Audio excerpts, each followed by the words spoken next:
We always question ourselves throughout our lives. What if we did this? What if we said this? Yet, when we are overwhelmed by these emotions, we truly forget to look at what we got out of this experience with that person that we had. The memories, the laughs, and the simple joys. Hello and welcome to another video. I'm a big fan of Chainsaw Man and wanted to read more of Fujimoto's work. I did read a good amount of this one, but this isn't the one I want to talk about. I wanted to take a deep dive on the one-shot called Look Back.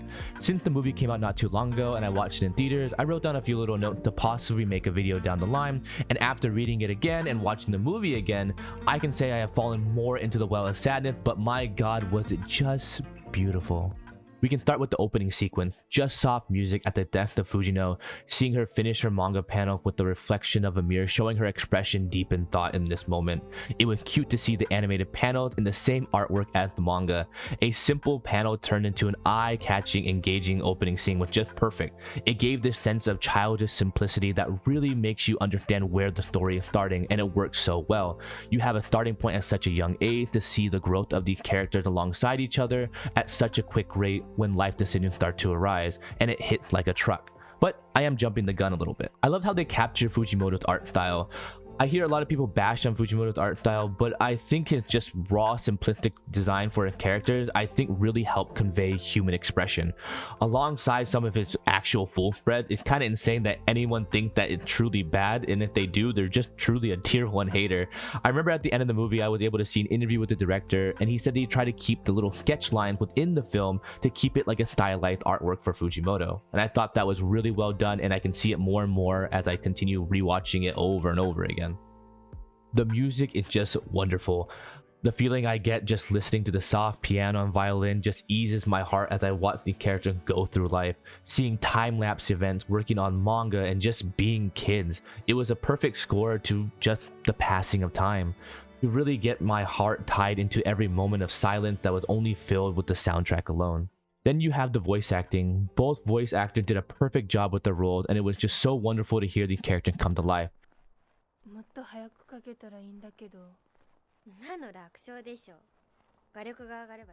I knew they were both perfect from the first interaction they had when Fujino drops off the diploma at Kiyomoto's house, hearing the frantic stuttering of Kiyomoto's voice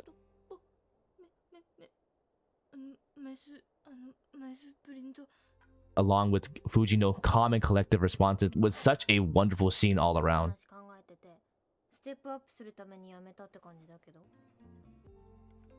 One thing I knew I wanted to see was how they were going to adapt the rain panel.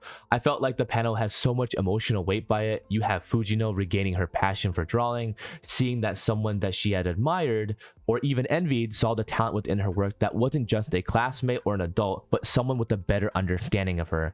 To be honest, I was worried because I wanted to convey the emotion that I felt was being expressed in the original, but it's safe to say that they did. It was so emotional and impactful. It starts with a slow walk that builds into skipping, jumping, and running in the rain, just filled with emotion. Hearing the violin paired with the splashing of water felt very poetic in the moment. I love that she's just in the moment holding on to it, hearing someone else's words of admiration for you and just not letting those words go and letting it spark a newfound joy inside you. I usually get emotional at a lot of movies and shows, and this wasn't an exception. I could do nothing but tear up and seeing a character finally find their calling yet again, being told that they are great and having the encouragement that so many people will go their whole life without ever hearing. It is just a beautiful way to see someone find their way back to their calling or find a purpose to continue down the path they were destined for. The fall of the duo was extremely heartbreaking, but yet still beautiful. On one end, you have Kiyomoto, who is literally afraid of their own shadow, trying to be independent. It was such a proud and scary moment for her. She wants to develop herself to be the best version of herself. Yet, she's getting out of her comfort zone by pursuing this alone and not having this as a duo venture. What I find beautiful about this is how she is the one to venture off and how much thinking she must have done over the years, seeing how much fun and easy life would be if she just stood by her partner's side and worked on manga. They both are doing so well and could have just kept going as long as they wanted to, yet Fujino is the one who seemed to completely disagree with her choice to pursue art school. She was worried about her partner and also scared of change, scared that she would lose the one person who who got her back in the drawing again, and on top of that, one of her closest friends. This divide in the road in their lives shows a great understanding of life itself.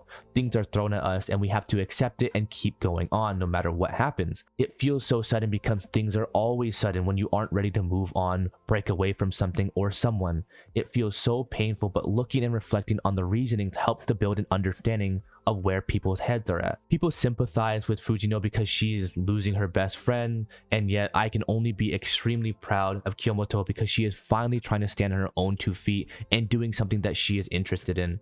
Even in the moment where Fujino is telling her all the things that she could have to do if she ends up going to art school, yet she is quick with each response for each one. Even if it's not a solid response, it is a response, showing that she had put a lot of thought into this choice, which is never easy to leave a place that you're in, your comfort zone, your place where you're familiar with everything, nothing to surprise you or break away from what you know. So there is nothing but so much respect for her on this path. Then we have the unfortunate end to Kyomoto's story, where she is killed by an axe murder that came to her school.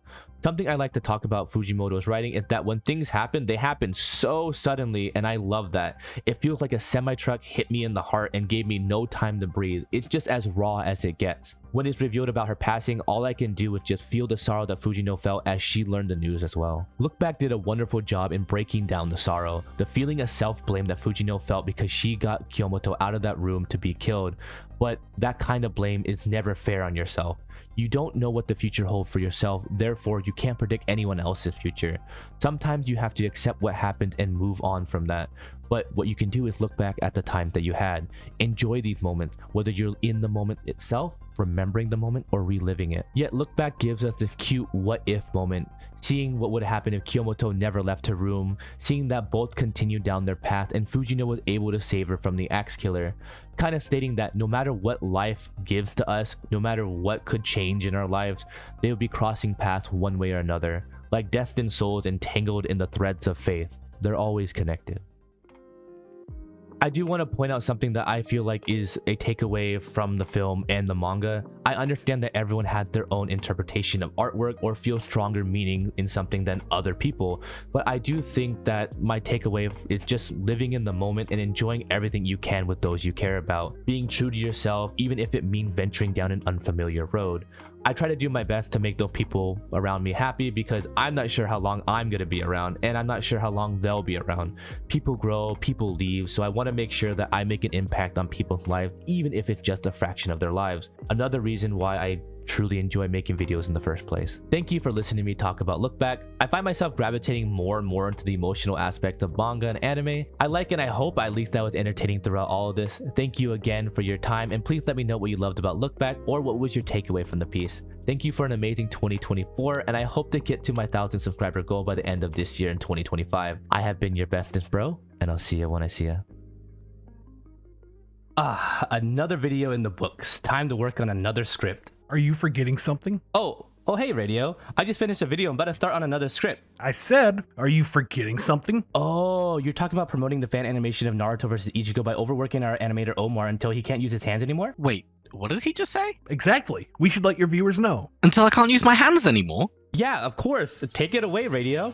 Become a patron today to help us finish the very anticipated Naruto vs. Ichigo fan animation. There are a variety of tiers to choose from, ranging from $2, and if you're feeling really generous, $2,500. Different perks of being a Patreon are Discord access, live streams, daily updates if Omar remembers to post it, and much more. Come and be a part of this amazing community. Thank you for all of your support.